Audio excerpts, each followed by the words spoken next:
Welcome aboard the AM show as we continue with the news review. Of course, for the news, you had Sweetie Abochi serving you for another Monday morning. But here we are. It's time now for us to get into the news review. Right before I introduce my guest to you, let's acknowledge those who make it possible for us to have this segment every weekday. I'm talking about none other than Endpoint Homeopathic Clinic. And as always, they are offering you the same package for free, gratis. You'll pay zilch, zero, nothing.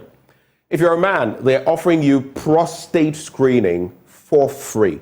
Your prostate, small like a walnut, but it could mess you up. It's kind of like the appendix, right?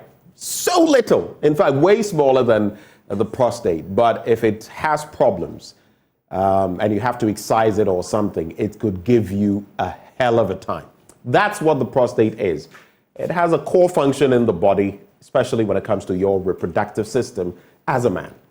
If you're a woman, I can't state clearly enough how crucial it is for you to check out your fertility status. Many women coming up with so many things nowadays, including fibroids and other complications. It's not as though it were out of the ordinary. You know, most women supposedly have fibroids, but it may just not develop to the point where they may need surgery or some other invasive encounters, which is why you should not take either of this for granted. Get yourself screened for free. Get to know, and then you know what to do from there. And that's why I'm proffering Endpoint Homeopathic Clinic for you. You can reach out to them at any of their branches. Now, here in Accra, they're at Spintex, opposite the Shell signboard. Then there's Kumasi, Kronum Abwehia behind the Angel Educational Complex. There's Takrady Anaji Estate. There's Tema Community 22. There's Techiman, Hanswa, and Esiama and Zama. Their call lines 0244 867 068 or 0274 234 321. Endpoint Homeopathic Clinic, the end to chronic disease. But as the start of the news review, I am pleased to bring on board the NDC's parliamentary candidate-elect for South Tong. I'm talking about Maxwell Lukuto. He is our guest. Good morning, Max. Good morning, my brother. How are you? I'm okay. We give thanks to God. I could have a better day, but I hope you're having a maximal morning since you're Maxwell. I'm surprised we took a long time in answering just a simple question, how are you? That is the problem we have in Ghana now. I knew you'd play politics with that. I knew you'd get into... well, let me just say this. The times could be better, for sure. Wherever you go, and I get to go around a lot, you encounter so many different people in church, outside of church, at work. The rhetoric, it's like a hymn that every Ghanaian is singing. And it's not a pleasant one, but I always also am thankful for life, for health, for strength, for work, and for so many other things. So while we aspire for more, like Oliver Twist, we also remain content with what God has given us. Not necessarily a buying government, but we are thankful all the same. I'd like to find out from you, what is the state of South Tong today as you speak to me? When last did you go there? Quick reflections. I want that to be very brief, Maxwell, because I also want to run a few issues by you for your reflection before we get into the papers. Yeah, sure, Ben. So I'm doing good by the grace of God. Like you said, will be better. We are waiting for the 24-hour economy to kick in, and a lot more of our people will get a job and other largesse daily, so that our lives will be better. South Tong, I speak from the constituency. I am largely in the constituency, and on daily basis, I go around to see how things are and how we can make it better. As a party, we have not categorically rolled out our campaign activities or plans, and so we are touching base with the electorate every day now and then, seeing what we could do to help them. Yes, School has reopened. There were a lot of pressure on parents to be able to send their wards to schools. And the little we could do, we are doing to help alleviate the poverty they are in. And so we are doing quite good by the grace of God. The issues of flooding has been long addressed. It's only some few of the settlement issues that are still being attended to. And so generally, it looks good. The situation could not be better than it is in Accra and other places. And so we're also surviving. We are doing our best to live along. All right, so 3 issues I just want to run by you for your quick thoughts. The first has to do with organized labor. And you know, UTAG, GUTA, even UTAG at a point has had cause to complain. And you know, there are myriad issues. But UTAG complaining essentially about the 15% VAT on electricity. The mother body, the umbrella body, TUC, has already threatened to upstage this by embarking on a massive industrial labor strike, if you like. That issue is there. We also know that the eco tax or eco levy has come into sharp focus, where if your vehicle is powered by diesel or fuel, petrol, I should say, you'll be paying anything from 75 cedis to over 300 cedis, depending on the type of vehicle you are using. There's also the issue of, in terms of our economy, right? Alan Chemating has been speaking to that, and he says the same person who told us we were proud people, would never go to the IMF and all of that, should not be claiming any work done, really. Should not be touting himself, claiming that we're on a path to recovery, as Ken Ofori-Atta has been doing. And he says it is not being honest.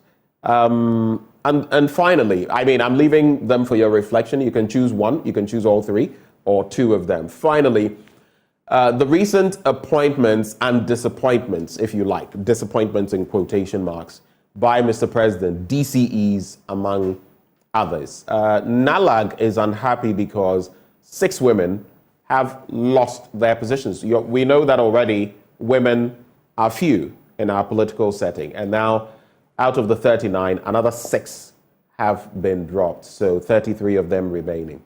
What do you make of those situations? DC appointment and disappointment. I must state that my conference in Southern District has also been affected. Our DC Honorable Set, Kwesi Agbe, has also been replaced with Linford Kwesi Tete, popularly known as Supremo. In as much as I don't want to go into the details of whether it's just or not just, I will just wish the district all the best and pray that whoever the president deems fit and necessary to come in, we will welcome, and then pray that the constituency of the district becomes better. In generality, I find it not too pleasant looking at the times we are in. We are in February, March will soon come. I don't know how soon the district assemblies are yet to be inaugurated. I'm sure government even doesn't have funds to be able to inaugurate them, because originally it was supposed to be done on the 6th. Unfortunately, it's been taken again a week further to the 12th, and now new DCs have been appointed. If the inauguration comes on the 12th, I don't know how soon the assembly will reconvene again to look at the confirmation of the new DCE, how long it's going to take, knowing the situations that we sometimes face.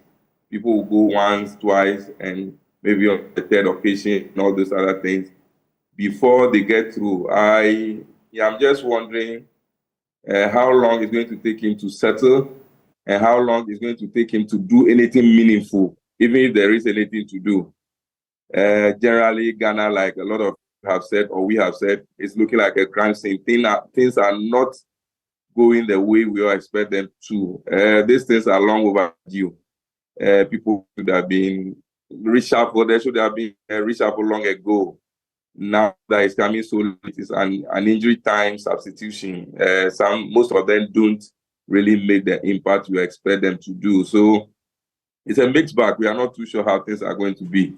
The issue about NALAC and women participation, I, of course, in as much as we want women to participate in our governance issues, I don't think that it should be a fiat or it should be a free-for-all thing that whether you perform or not perform, just because you are a woman, you should be left sitting in there. I don't believe so. I am a man who believes in best practice, and I think that there are KPIs, key performance indicators, and so if you are not meeting them, why not? Why should you be kept there? People should be reviewed as we go along, and if there's a need for them to replace, why not? And so I won't cry physically because there are women who have been replaced. No, I won't. But just that, I think that the whole situation, the communique that came along, the wrong act was quoted, the president himself signed, hitherto is the secretary or something who signed, but now the president signs, and some typos and other things. At the point, some of us thought that it's a mafia tactics, that's just somebody who wanted the president to reshuffle. Somebody who wants the president to do reshuffle is not doing it, is the one who is writing these things. And it looks quite messy, because even originally it was 24 DCs who announced would have been sacked, but finally it is 26 new appointments that have been made. So when were the rest two also sacked? So the whole thing is just a mess. At the point I was there thinking it wasn't too bad. See, most of the newspapers flashing it this morning wants me to believe that it may be true, but it doesn't come too clear and too well for us. But that's the Ghana we are in, and you can't but just believe anything that comes out. Some are too much to believe, but that's what it is. And so we are running along with it. Now, about the TUC, about TEU, about UTAG, about all the labor union. Can you hear me, Maxwell? Yes, can you hear me too? Yes, I can hear you. I just wanted to make a quick point.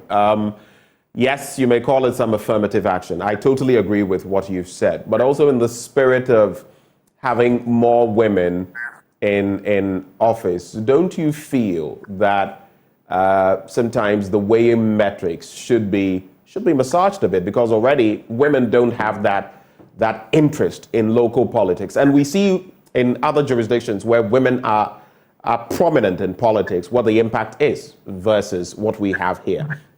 So don't you think that since their numbers, look at the entire number of appointees at the DCE level or the district level or the MCE level, how many women are in there? So if you take away 6 women, you may say, oh, it's 6. But how many are they in total? What is the impact versus the number of men? Are you looking at it from that angle too? Not at all, Ben. I think that human beings are being appointed into offices, not necessarily gender. These women, we went to same school with them, we study same things, we are doing same things at work. And so beyond their biological and psychological issues, I think that generally we are same. I don't think that different marking schemes should be given to different gender at all times. I think most of them are even doing better than we are doing now. Don't we see them getting the best student awards these days in our universities and even other tertiary institutions? So it means that they are doing better or they are doing well. So why do we think that we should give them a lower scale because they are women? I don't think we're necessarily giving them a lower scale, but I think I get your point. I get the thrust of what you're saying. Yes. So my point is that yes, women should be looked at. They should be encouraged to go into politics. But once you don't meet the standard, why would you be kept there just because you are a woman? I think that is fair. We should all be given fair scale assessment. But then, men, if we think that they are not up to the task, people should help them succeed. I would do that if I have a woman around who needs my support in a way, I will do it. But at the end of the day, they should be marked equally. That's my point. So back to TUC, I hear government has agreed to withdraw the 15% VAT on electricity at the last meeting of the cabinet. cabinet. That is what we hear too, but Yeah. whether it is actually the case is another point. Yes, whether it's true or not true is the issue we want to be thinking about. But I'm sure that TUC has been so clear, has given timelines, has given indications that from today people should start wearing armbands red between now and 13th February. If nothing critical or a written notification has not been circulated like they did to ECG to charge the 15%, if no other counter notification comes up, they will be going on the strike on 15th of February. And I'm sure that all of us will be ready to join them because sincerely, this is a killer task like most of the newspapers have reported this morning. And I'm not sure anybody will sit down and allow these things to happen. Yes, we are still a sovereign state and we should be able to manage our own affairs. Where were we when people were warning that we should stop flying private jets here and there, doing all the austerity or doing all the expenses that are off the route? People advised, nobody cared, and now we are here. Have the finance minister forgotten that he said we are sovereign state and that we are a proud nation and that we are not going to IMF? We are still same. So we want to live on, but they shouldn't kill us before trying to satisfy IMF conditionalities. No, as for the 50% VAT, I'm sure that the whole nation says, no, we are not going to agree, and so shall it be. So it's better government withdraws as we are hearing, so that TUC will not leave its threat of wanting to go to a nationwide strike. It's my prayer. So I hope that they rather listen. Because they dribbled the whole parliament to pass the bill against the will of the minority, and here we are faced with the whole of the nation TUC. We should be able to show these things as and when we are not satisfied with the processes we see at the state level, so that as a people, once we think that something is not so good for us, we should be able to speak out and leave our threat and ensure that government listens to us. When we speak about the expenses, the extravagance they leave, and all those things, they don't listen now. They want to put everything that will not allow them to do that. Let's get into the papers now. The Daily Graphic newspaper this morning, it says, Jospong Russian University sign educational deal. Cement regulation takes effect. No new factories without license. Existing companies to re-register. VAT on electricity. ICU questions government's late engagement with Labour. There's also winners of Junior Graphic Essay competition receive prizes. 2024 edition launched. Now, which region is the cleanest? That's something that the Daily Graphic is taking up, and I don't really know, but Ghana hasn't exactly lived up to the billing of the cleanest city in Africa when it comes to different parts of the country. South Africa, Cote d'Ivoire reached semis in dramatic wins. South Africa in the very dying embers. Last gasp attempt, and that's how they were able to oust their contenders. I believe that was Mali. And then there's that is Cote d'Ivoire I'm speaking of. Then South Africa, they also, with their goalkeepers' heroics, kept out Cape Verde. And so that's the situation there. Ghana, we'll try our luck next time. We'll do our best next time. But the Ghana Standards Authority Manufacture of Cement Regulation 2023, LI 2480, has come into force in a significant move to ensure the quality and safety of cement products in the country. The new regulation, which was approved unanimously by members of parliament, sets stringent standards and guidelines for cement production to safeguard consumers and promote industry best practices. Now, the LI, which was gazetted on November the 23rd, took effect from December 22 last year, making it mandatory for any entity intending to manufacture cement to obtain a license before it could do so. Section 17.1 provides that, quote, a person shall not manufacture cement in the country unless the person has obtained a license in accordance with this regulation. It goes on, but we also know there are some entities, including those Chinese entities that were locked up at some point, some in Kumasi, in the Ashanti region last year. How we allow such sloppiness, slippages, knowing that these are going to be used for construction and that people's lives are involved? I do not know. Let me do the story on page 13 and then I'll let you in, Maxwell. So in that story, VAT on electricity, ICU questions government's late engagement with labor.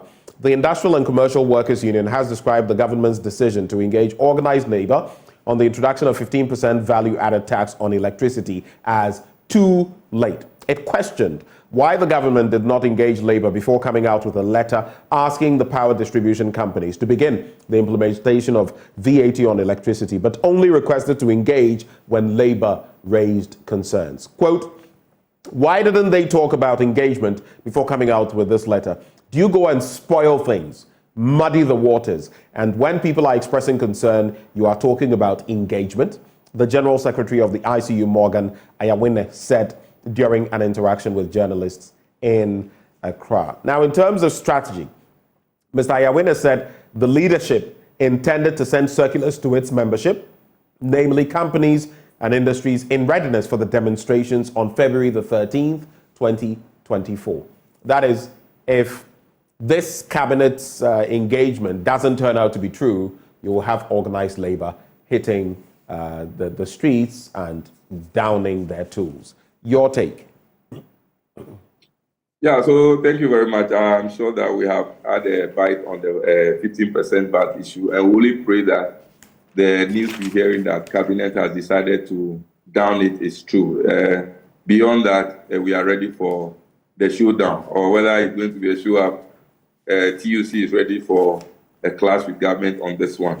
Now, just for educational partnership for science and technology. These are things we should be encouraging our private sector to go into. This gives opportunity to some younger ones of ours to venture into issues of waste management and its associated effects. There's so much value we can get from waste management, and Jospon is continually leading the way. Kudos to him. And we pray that a lot of us would want to venture into stray areas. These are things people frown on. Once it's waste, some people want to stay away from.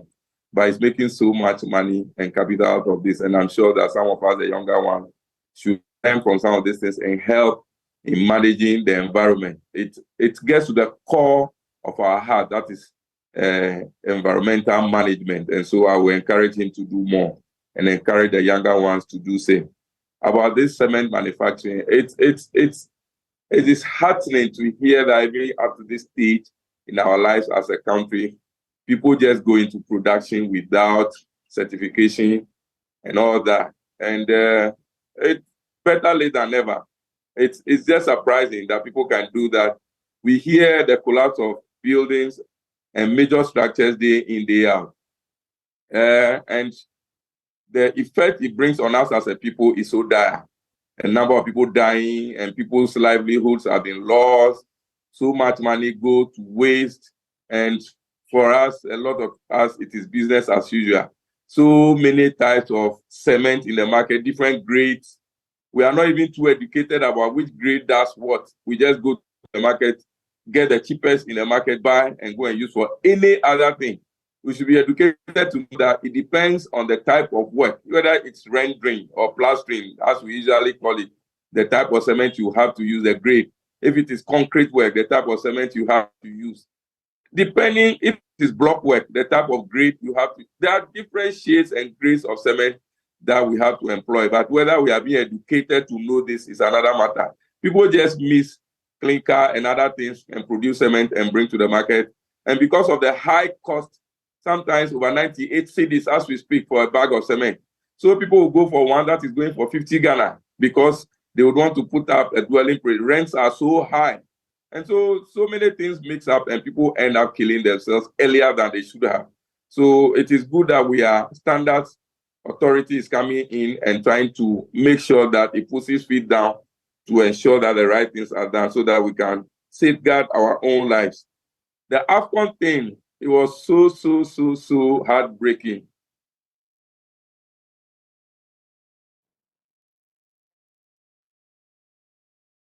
Maxwell, did you hear me? Yeah, I can hear you now.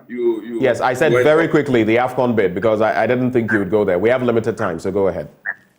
The AFCON, yes, I don't know whether Ghanaians are happy or sad, but I actually was hoping that Cape Verde will go through because they are minnows, they came in, they beat a lot of giants, and I was expecting that they could go further so that we would have something good coming from there. But unfortunately, I'm sure that they have not been well trained when it comes to the penalty taking, and so a lot of them has been saved by the South Africa goalkeeper. Kudos to him. He's done so well, and I'm proud of him. As for Cote d'Ivoire, I really wanted them kicked out.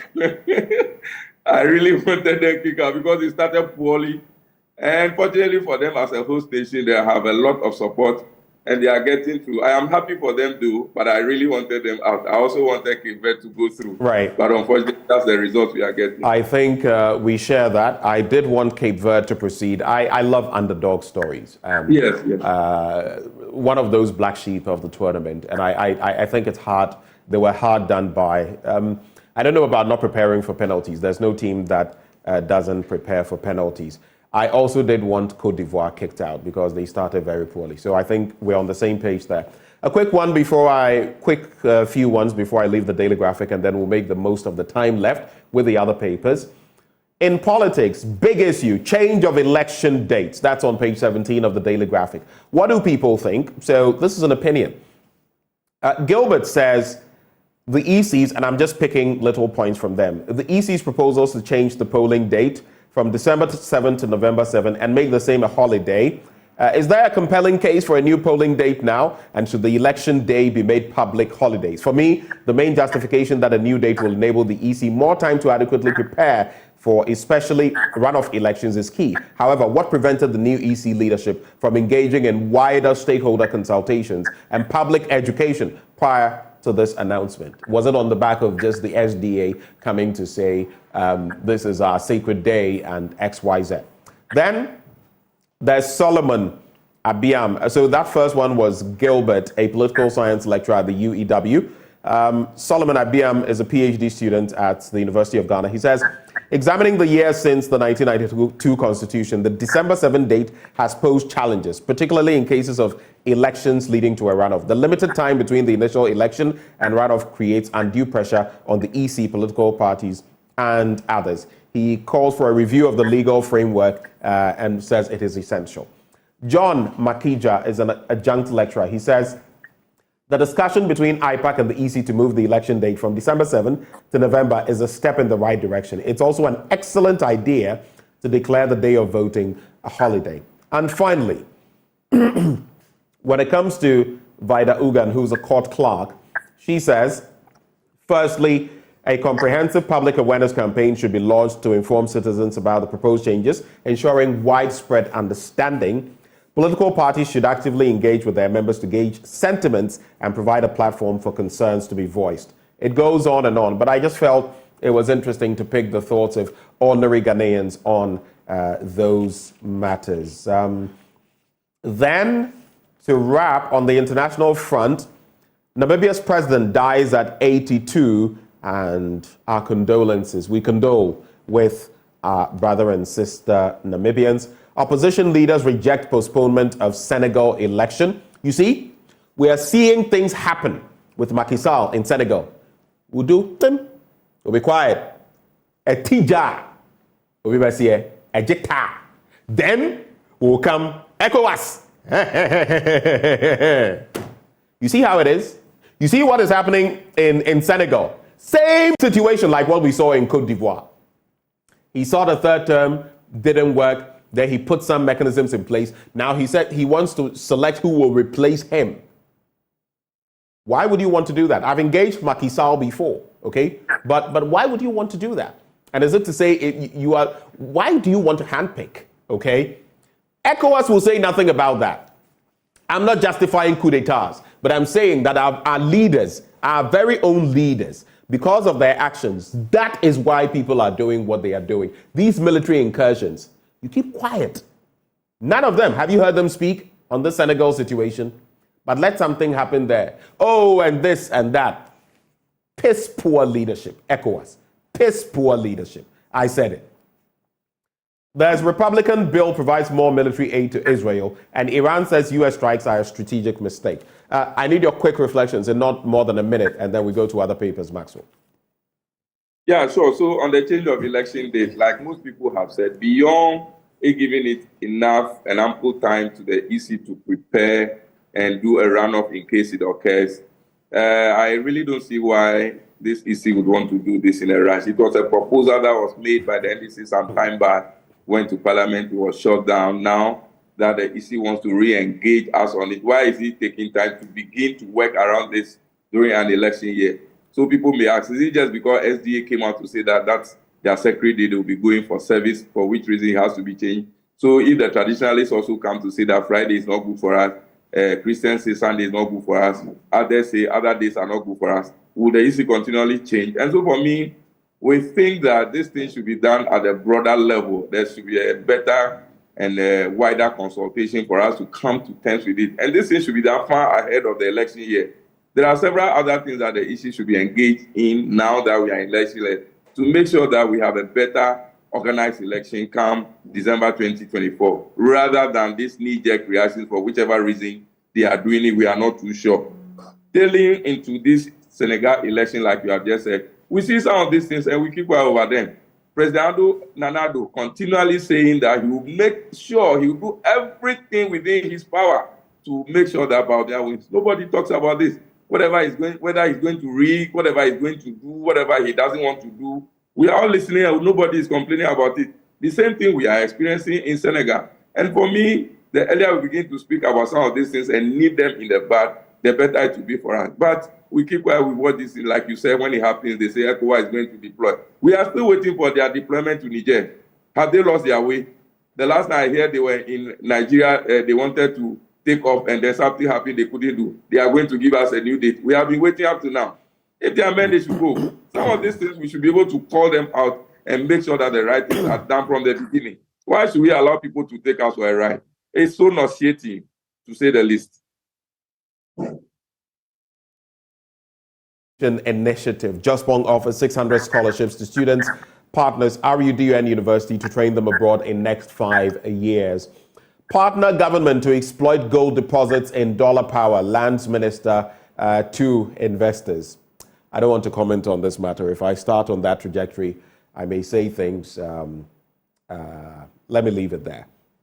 TUC threatens nationwide demo February 13. Government calls for dialogue. We've spoken about that. President replaces 26 district municipal chief executives. We've also spoken about that. Carpenter jailed 10 years for defiling 13-year-old girl. I'll do that story.